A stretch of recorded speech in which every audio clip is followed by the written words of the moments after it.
actually the news that you were expecting us to lead with is that the CDC came out with some pretty interesting information yesterday.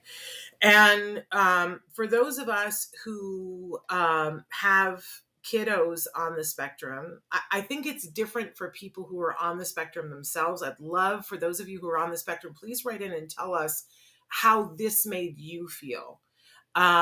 But I certainly I talked with you yesterday, Nancy. I talked with a bunch of other autism parents.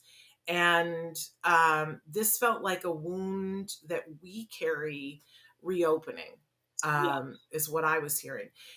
So what the CDC said is that they're saying that currently the prevalence numbers across the country for the United States is 1 in 44. So that's the big headline.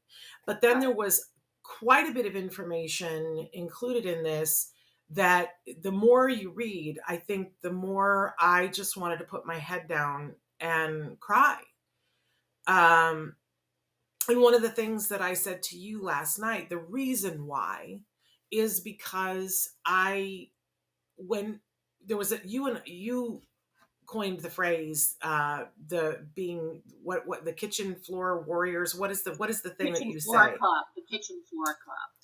Kitchen floor club. That we are parents who have at some point been brought to our knees on our kitchen floor, right, wanting to help our children. Let's be very clear here. Lying there on the kitchen floor crying in despair. Not because our children were diagnosed with autism. Let's be clear about that. But because we wanted to help our children. Right. And we felt helpless in being able to help them. I always think that distinction is important because I know that for people, my friends who are on the spectrum themselves, they say that it hurts their feelings. Of course, when we talk about autism as being this albatross around our necks, that it feels like they are the albatross around our necks. And I just want to be clear, and I say this all the time on the show, the anxiety comes from not having a child with autism, because we love our kids. We love our kids. Where the anxiety and the stress and the PTSD comes from is not being able to help the child. That as a parent, that is the single worst thing that can happen in your life, to have something happen to your child and to not know what to do to help them and not have access to what you hear can help them. Any part of that is overwhelming. So that I just want to be clear. I don't know a single parent who had an easy road with that journey. Most of us have had extreme challenges in accessing the care and treatment that our kids need to flourish and be the best they can be. But that is the stress inducer. If there were services, if there were counselors, if there were people to, evaluate our children and go, okay, here's what your child needs exactly, because it's not one size fits all. And here's the funding to be able to do it. And here's the facility. And here's the responsible person who will deliver it. And then your child begins to make progress. If that existed, this would not be a problem. Parents would be like, okay, I know what to do. It's the getting through that and trying to figure it out. It's a magic trick, right? Yeah, we have a parent writing in right now, Kristen.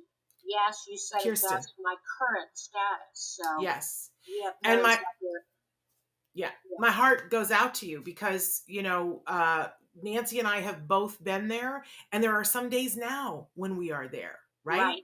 Because it doesn't get solved. I'm in the transition of my child to adulthood, and it's extremely complicated and overwhelming. Yeah. But it all goes back to, we want to show up for our kids in a meaningful way. Isn't that what every parent wants? Why would it be different because our kids have autism? It isn't. But it's hard. And I know you and I made decisions in our lives. We had other careers. Right. And we made decisions in our lives to put all of our eggs in our kids' basket to help them and to help other people. And we believed with all of our hearts we would do that so that we could help individuals so that they wouldn't have to go through what we went through. And now, all these years later, to see that more people are going through this in a more substantial way made me cry. Right. I expected to see more progress, right? Didn't you? I mean, Yes. I think that's what our expectations were, that the numbers would Yes. not be this high. And it's Yeah. disheartening that the numbers are this high despite all the efforts and the inroads that have been made over the last couple of years since the last study was done. The last study was done when? Well, the last time we got numbers was March in 2020. 2020, which, Right. so we're getting what they have done, and there is some good news. Are going There is. to what was the good news is that they've streamlined their process. They found a better way to be able to take data that they think is just as accurate. I can't comment on all of that, but they've streamlined the process, so they're going to be able to get us numbers more often. So we did get numbers in 2020, and now we're getting numbers in 2021. Normally, we only get numbers every 2 to 4 years. So this is progress, that we're taking better data. They do feel that this number is more indicative of what it should have been last year, because they're looking at in different places in different pockets. It's still looking pretty far back in the past, so it's not an up-to-date number. And that's where when you start digging into the numbers, there is some concern for me. But here's the overall thing: 1 in 44. Right. So when we talk about autism prevalence in the United States now, we are all going to be saying 1 in 44.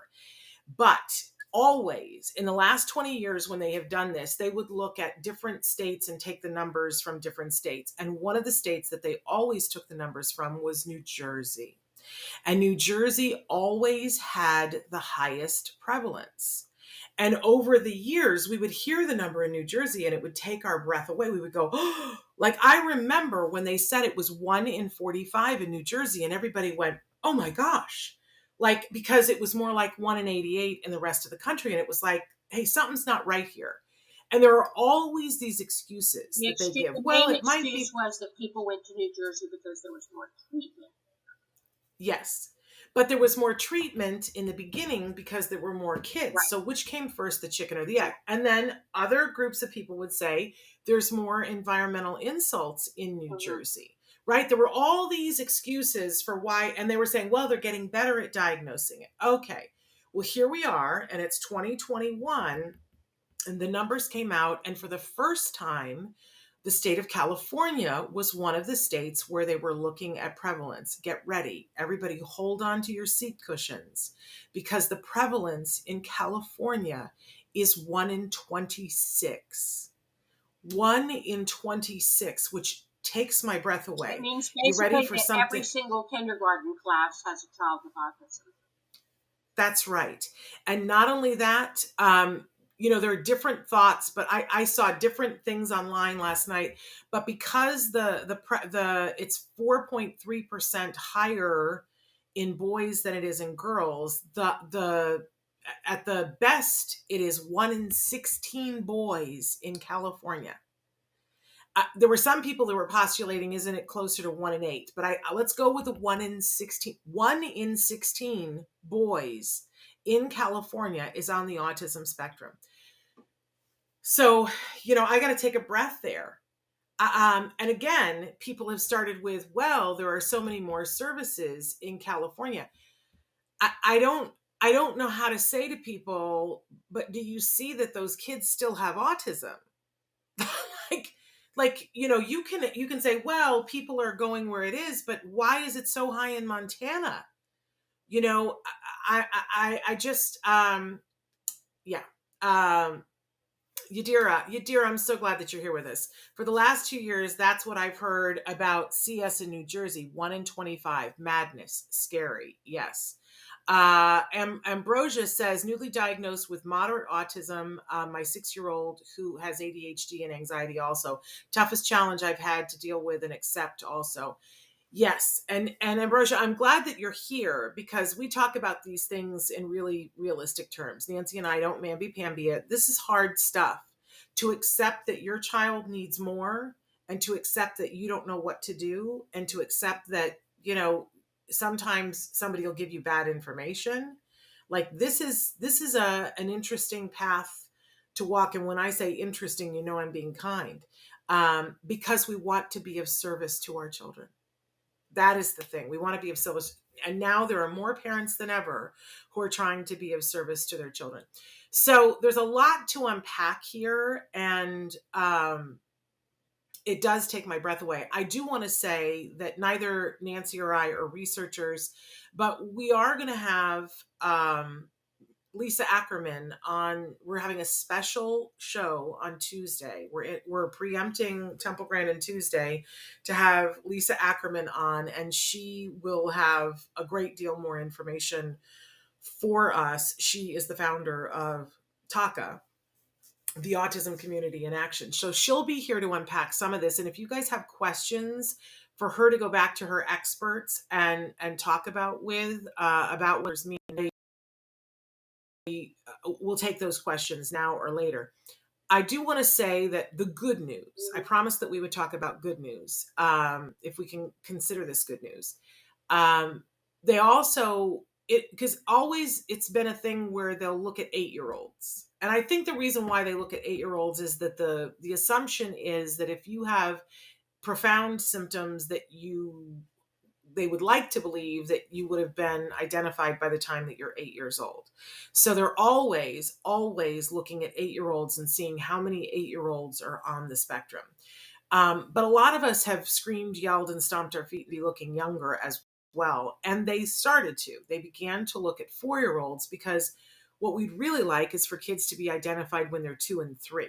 That's what would be really useful. So and we believe with all of our hearts, and the statistics seem to bear this out, that there is disparity in who gets diagnosed. That if you are a Black or brown child, you are less likely to get a diagnosis than a white child. That was always the belief. And the other belief was that if you were from an affluent neighborhood, you were more likely to be diagnosed than a low-income neighborhood. Well, they began to study that and look at 4-year-olds. And the good news is that 4-year-olds are 50% in the United States, 50% more likely to get a diagnosis in the first 48 months of life than the 8-year-olds that this study is based on. That's good news. Mm-hmm. What that means, though, is that number, 1 in 44 in 4 years, is going to be it's going to be even lower. It's going to be closer to that 1 in 26, which takes my breath away. But if more of those kids, if you have to get a diagnosis to get the early intervention. So I feel like this is good news. The other sporadic news, though, there's bad news that the racial disparities still exist. Yes. Although not in every single area, they did notice that in some areas that it was better than others. And that in some areas, the socioeconomic thing was not what they expected it to be, but it wasn't the same across states. All that leads me to believe, Nancy, is that in some places they're doing a better job than others, which makes me think we can do a better job across all areas. Right.